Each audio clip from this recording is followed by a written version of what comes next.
کرام یہاں پر موجود ہے۔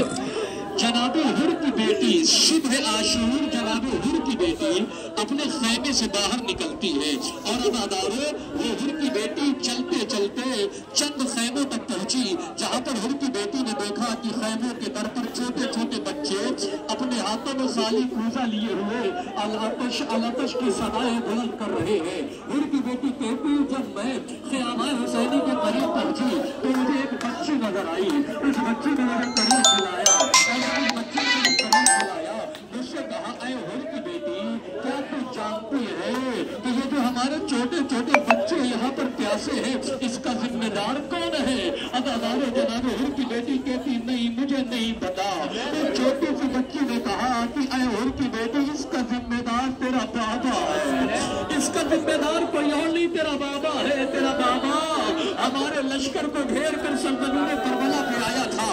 حر کی بیٹی کہتی ہے کہ جب میں نے اس بچے کا کلام سنا میں نے اپنے سر پکڑ لیے، میرے بابا کی وجہ سے چھوٹے چھوٹے بچے کیسے ہیں؟ اور اس کے بعد حر کی بچی کہتی ہے کہ اس چھوٹی سی بچی نے جس کا نام سکینہ تھا مجھے اپنے ساتھ لیا اور ساتھ لے کے ایک خیمے پہنچی۔ جب ایک خیمے پہنچی تو میں نے دیکھا اس خیمے میں تو جھولا لگا ہوا تھا۔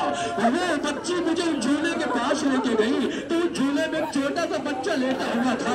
حر کی بیٹی کہتی ہے میں نے جب اس جھولے کے قریب جا کر دیکھا وہ چھوٹا سا بچہ کبھی اپنی زبان کو باہر نکالا،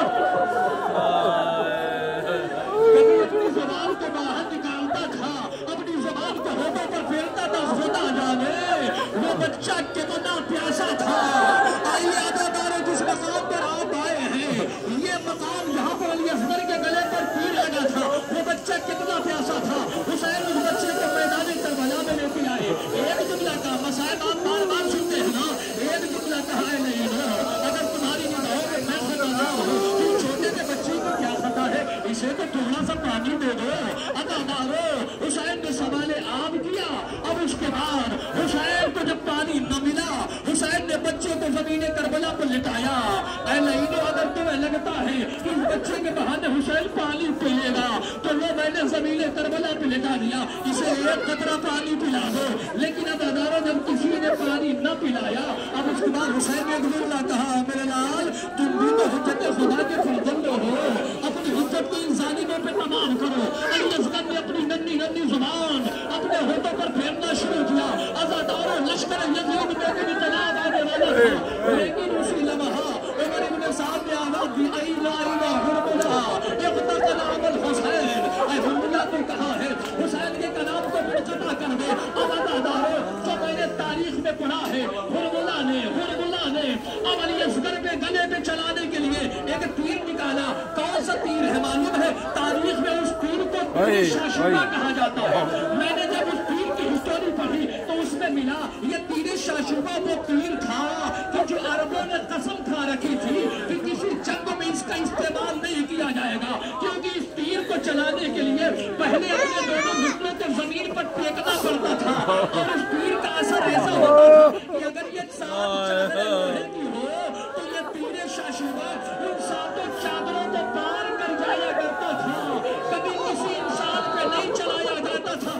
آپ سوچیے عزاداروں حرملہ ملعون نے وہ تیر شاشوبہ کو کمال میں جوڑا، وہ سنسناتا ہوا تیر علی اصغر کے گلے پہ لگا۔ اب علماء کہتے ہیں اگر وہ تیر حسین کے بازو پہ نہ لگتا تو خدا جانے تیر کے ساتھ رباب کا لال کہاں تک چلا جاتا۔